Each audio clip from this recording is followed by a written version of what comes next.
राना साहब, आपने फतेहाना साहब की सारी गुफ्तगू सुनी, अपॉइंटमेंट ऑफ जजेस, मुझे लगता है कि ये कोई इतना आसान काम नहीं है, क्योंकि ऐसा लग रहा है कि जो मुलाजमत देने का इख्तियार है वो जुडिशरी अपने पास ही रखना चाहती है।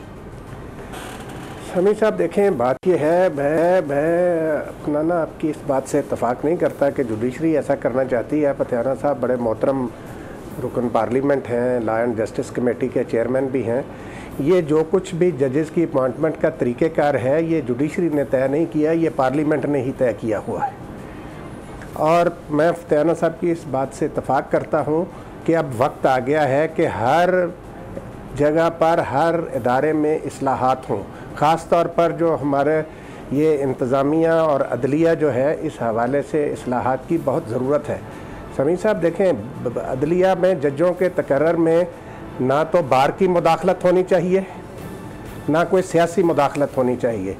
देखें, एग्जेक्टिव के पास पहले अदलिया के जजों के इख्तियार, तकर्रर का इख्तियार था। उसका नतीजा पूरी कौम ने देखा कि नवाज शरीफ साहब ने जिस तरीके की भर्तियां अदलिया में की और बेनज़ीर भुट्टो ने जिस तरीके की अदलिया में भर्तियां की, वो सारी कौम ने देखी। ये बिल्कुल एक शफाफ निज़ाम होना चाहिए, शफाफ। अच्छा, यहाँ पे रुक जाइए एक सेकंड ज़रा, मेरा एक सवाल है आपसे।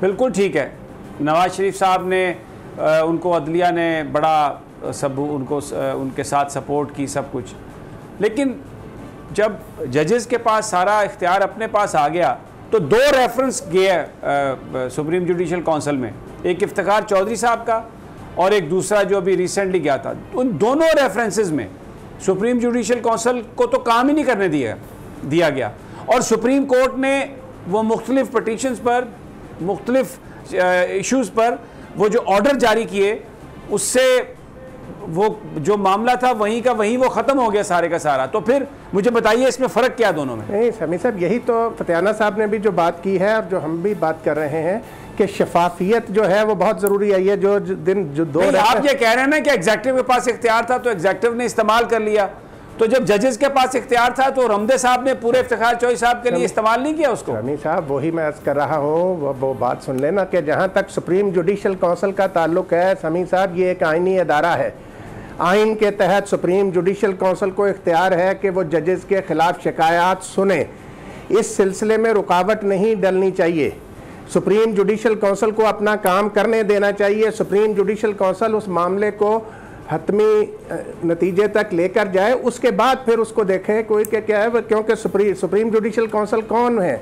पाकिस्तान के चीफ जस्टिस उसके सरबराह हैं, नहीं सीनियर मोस्ट जो जजेस उसमें मौजूद हैं। साहब नहीं, इस पे कोई वो नहीं है, सबको पता है। मैं देखें, नहीं आपकी बात कोई समी साहब, मैं कुछ और बात कह रहा हूँ, ऐसे नहीं होना चाहिए भाई, मैं कुछ और बात कह रहा हूँ, मेरी बात सुन लें आप जी। मैं ये कह रहा हूँ कि सुप्रीम कोर्ट ने भी जो ऑर्डर दिए वो कानून और आइन के तहत दिए ना, जो उनके पास जो भी कानून था उसके तहत उन्होंने ऑर्डर किए। तो इसका मतलब ये है कि ये तो बहुत बड़ी किसी अमेंडमेंट की ज़रूरत है।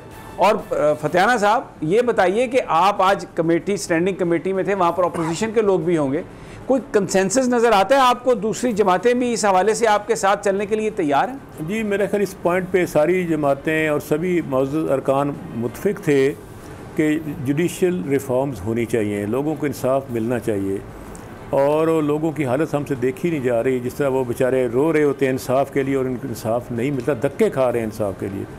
तो वक्त आ गया है कि पार्लियामेंट, जुडिशरी और मीडिया और तमाम जो अहले राय है लोग हैं, एक बात पे मुत्फिक हो जाएं कि कोई देखे, कोई कानून आसमानी सहीफ़ा नहीं जिसको तो बदला नहीं जा सकता। पहले भी ये कुछ अख्तियारात 18वीं तरमीम के ज़रिए शिफ्ट हुए हैं। मेरा ख्याल वक्त आ गया है इसके लिए दोबारा एक नई तरमीम लाई जाए आइन के अंदर और रिविज़िट करते हुए जुडिशल रिफॉर्म्स की जाएँ। इसके लिए जजों की तादाद भी बढ़ानी होगी। इनके लिए ये भी देखना होगा किस लेवल का जज क्या फ़ैसला करेगा। इसके लिए हमें इवनिंग कोर्ट्स भी लगानी होंगी। इनके साथ साथ हमें फ़ीस स्ट्रक्चर भी तय करना होगा। इसके साथ पंचायत सिस्टम को बहाल करना होगा ताकि छोटे छोटे केस अदालतों तक आए ना, उनसे बोझ कम हो जाएगा।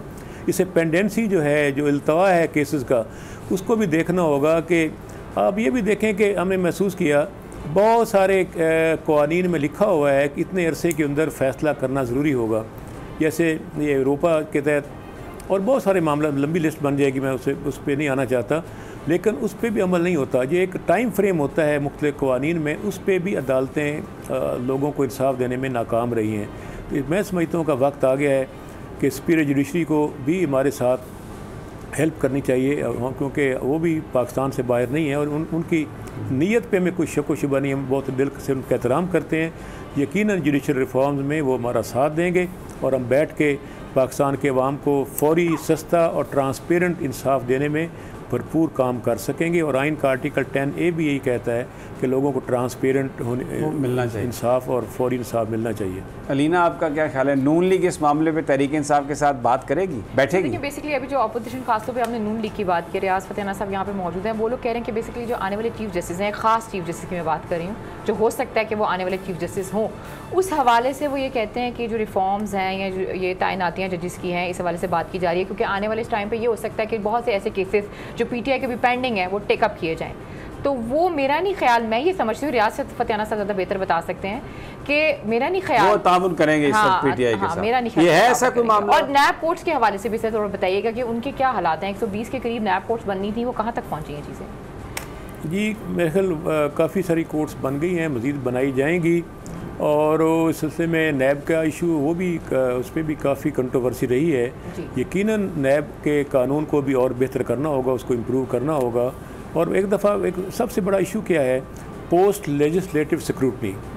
दुनिया के मज़हब मुल्कों में प्री PLS भी होता है और पोस्ट PLS भी होता है। पोस्ट लेजिस्लेटिव स्क्रूटनी से मुराद है कि हर कानून को रीविज़िट किया जाता है, उसमें क्या चीज़ें डिलीट करने वाली हैं जो रिडेंडेंट हो गई हैं, क्या चीज़ें ऐड करने वाली हैं, उसमें वो सेक्शन ऐड हो जाते हैं। तो ये एक नेचुरल प्रोसेस है जो पाकिस्तान में नहीं हो रहा। इसे मैं समझता हूँ नए नए कवानीन बनाने की ज़रूरत नहीं है। 750 के करीब हमारे पाकिस्तान के कवानीन हैं, उनमें इजाफा करते जाएंगे, उतना ही आम आदमी परेशान होगा, कंफ्यूज होगा, इन्वेस्टिगेशन ऑफिसर भी, प्रोसिक्यूटर भी। इन इस्लाहात में मैं तवक्को करता हूँ जज हमारे इंतहाई काबिल एहतराम है, इस पाकिस्तान के बशिंदे हैं, महब वतन है, उन्हें भी एहसास है, वो भी ज़ाहिर है आम इंसानों में से निकल कर आए हैं। तो इंसानियत, इंसाफ और खुददारी, तीन वो जो हमारे मेन इश्यूज़ हैं जिस पे प्राइम मिनिस्टर ने भी बात कही है। यकीनन इंसाफ के बगैर कोई माशरा मज़हब माशरा नहीं कहलाता। अच्छा, मैं आपको ना आपकी कितना साथ देगा, ये मरियम नवाज साहबा की गुफ्तगू सुनवा दें जी, वो जो वो कह रही हैं कि आने वाले वक्तों में क्या होगा। फतेहाना साहब, ये मैंने गुफ्तगू आपको इसलिए सुनाई है कि बहुत स्पेकुलेशन हो रही है चैनल्स पर भी, हमारे दोस्त बैठ कर ये कहते हैं कि अब नून लीग का सॉफ्टवेयर अपडेट हो गया है, अब नून लीग फ़ौज से माफ़िया मांग रही है, अब नून लीग जो है वो बिल्कुल राय रास्त पे आ गई है। मरियम नवाज साहबा की ये गुफ्तगू, वो तो ये कह रही हैं कि इदारों को नवाज शरीफ की बात सुनना होगी, उनके इशारों पर चलना होगा। और ये सारे लोग, अब मुझे ये बताइए कि वो तो इदारों को नवाज शरीफ की बात पर चलाने की बात कर रही हैं, तो आप कह रहे हैं कि वो आपके साथ बैठ जाएंगी इस मामले पे आके, और बिल्कुल आपको नून लीग जो है वो ऐसा लग रहा है कि कंसेंसस हो जाएगा। अच्छा, मुझे ये कहा गया है कि ब्रेक लेनी है। मैं ये बड़ा इंपॉर्टेंट ये इशू है, मैं चाहता हूँ कि आप भी अपने थॉट्स जो हैं वो ज़रा यू गैदर योर थॉट्स, क्योंकि जो ये गुफ्तगू है इससे बिल्कुल ये वाज़े हो गया कि किसी तरह का कोई नवाज शरीफ और मरियम नवाज का जो ग्रुप है नून लीग में, उनकी कोई अप्रोचमेंट नहीं है, उनका किसी तरीके से एस्टेब्लिशमेंट के साथ कोई भी जो कहानी बताई जा रही है टीवी पर आके, वो सब झूठ है और वो अपनी जगह पर वहीं के वहीं वैसे ही खड़े हैं।